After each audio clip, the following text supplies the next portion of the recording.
आपको याद होगा कि पिछले 2 दिन के दौरान रहबर खेल, रहबर ज़राअत और इस तरीके से मुलाजमीन लगातार सरापा एहतजाज थे। कल श्रीनगर के अंदर बड़े अवामी इज्तिमा हुए, बड़ा एहतजाजी मुजाहिरा हुआ और आज बीजेपी दफ्तर के बाहर भी धरना प्रदर्शन जम्मू के अंदर हुआ है। और थोड़ी देर पहले सरकारी तर्जुमान ने वजाहत की है और सरकारी तर्जुमान ने इस बात की वजाहत किया कि सरकार यानी जम्मू कश्मीर इंतजामिया के पास कोई भी प्लान नहीं है कि वो डिसएंगेज करे मुलाजमीन को जो रहबर खेल, रहबर जंगलात या एनवाईसी के तहत इस वक्त जम्मू कश्मीर के अंदर काम कर रहे हैं। ट्विटर दिखाइएगा, थोड़ी देर पहले DIPR यानी directorate of information and public broadcasting ने जो ट्वीट किया है उसमें उन्होंने ये साफ किया, this is to clarify that the government of Jammu and Kashmir has no plan to disengage employees who are working रहबर खेल, रहबर जंगलात एंड NYC स्कीम्स।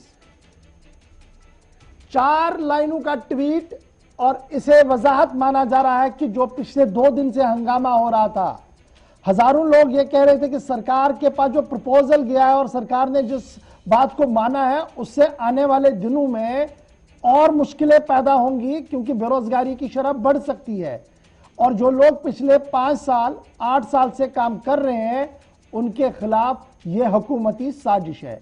सरकार की तरफ से वजाहती बयान सामने आया है। इस वजाहती बयान को कैसे देखा जाए और कितना मुतमईन है वो लोग जो इसके साथ हैं, चाहे वो रहबर खेल के हैं, रहबर जंगलात के हैं या NYC स्कीम के साथ है। उनमें से सईद अहमद साहब हमारे साथ इस वक्त हैं रहबर जंगलात से। इनके पास जरा चलते हैं क्योंकि लगातार जिस दिन से यह मामला चल रहा था वो इस पर बात भी कर रहे हैं और गुज़श्ता दिनों उन्होंने हमारे साथ प्रोग्राम में गुफ्तगू करते हुए सख्त बरहमी का इजहार किया था और उन्होंने कहा था कि वो कमिश्नर सेक्रेटरी के पास गए और उन्होंने कहा कि आदेश ऊपर से आए हैं।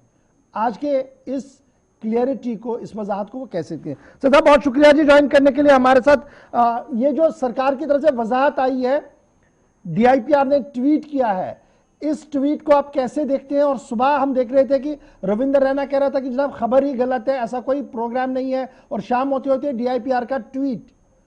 क्या जो एहतजाज की राह इख्तियार करने जा रहे थे, जो अदालत का दरवाजा आप खटखटाने जा रहे थे, अब वो रुक गया है? क्या आप मुतमईन है इस पूरे प्रोसेस से?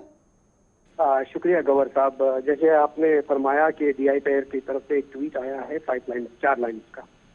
देखिए, इन्होंने अभी जो ये ट्वीट किया है ये तो ऑर्डर में भी मेंशन नहीं है कि हमें अभी डिसएंगेज करनी है। डिसएंगेज कब करेंगे? जब पोस्टें फिल होगी, जब SSRB को पोस्टें रेफर हो जाएगी।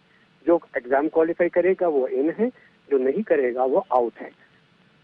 तो इसके लिए एक चीज है कि क्लैरिफिकेशन जो पिछले वाले ऑर्डर है जो GAD ने इशू किया था कमिश्नर सेक्रेटरी ऑफ फॉरेस्ट को, अभी तक उसकी वजाहत नहीं आई है कि क्योंकि उसमें डायरेक्शन थी कमिश्नर सेक्रेटरी को कि आपको ये लेटर एंड स्पिरिट में इंप्लीमेंट करना है। अगर इनको ये क्लैरिफाई करना है तो इनको ये ऑर्डर रिवोक करके दूसरा ऑर्डर इशू करना है कि आपको जो डायरेक्शन दी गई थी कि जिसपे रहबर जंगलात वाले काम कर रहे थे, जो पोस्टें एडवर्टाइज होने वाली थी, उस प्रोसेस को आप रोक दीजिए। उस तरह का अभी तक कोई जो डॉक्यूमेंट, ऑफिशियल डॉक्यूमेंट इशू नहीं हुआ है। आपने गुज़श्ते दिनों कमिश्नर सेक्रेटरी साहब से के साथ बात की थी और आपका मानना था, उन्होंने कहा कि जनाब आदेश ऊपर से आया है, उनके हाथ में कुछ नहीं है और आगे बढ़ना होगा, यानी अब आपको भी इम्तिहान के लिए जाना होगा, लेकिन एक रिलैक्सेशन है जी, आपका एज लिमिट का ख्याल रखा जाएगा या 1-2 पॉइंट्स कहीं एडजस्ट किए जाएंगे। तो आज जिस तरीके से ये क्लियरिफिकेशन आ रहा है, आपका मानना कि ये सिर्फ जी क्लियरिफिकेशन नहीं है बल्कि आंखों में धूल झोंकने के बराबर है? दरअसल वो जो ऑर्डर है वो अभी भी स्टैंड बाई है। वो अभी स्टैंड बाय है क्योंकि आई होप कि हमें जो इनपुट्स आ रहे हैं कि बाय द इवनिंग या बाय टुमारो एक डिटेल्ड जो है क्लैरिफिकेशन वो आ जाएगी। अब हम उसी का ही इंतजार करेंगे। आई होप कि वो हमारे फेवर में होगा, लेकिन अभी तक नहीं आया। तो आपकी कोई बात आज हुई है किसी अफसर से, किसी जिम्मेदार से? उन्होंने कोई बात आपको समझाने की कोशिश की कि क्या चल रहा है पावर कॉरिडोर में? हमारे कुछ मेंबर्स जिसमें खेल वाले भी थे और जंगलात वाले भी थे, वो जम्मू में प्रोटेस्ट पे थे बीजेपी ऑफिस के बाहर। तो वहां पे रविंदर रैना साहब ने उनको बताया था कि ये ऑर्डर नहीं है, ये ऐसा बिल्कुल नहीं है। ये तो मतलब एक पॉलिटिशियन की तरफ से इशू हुआ था।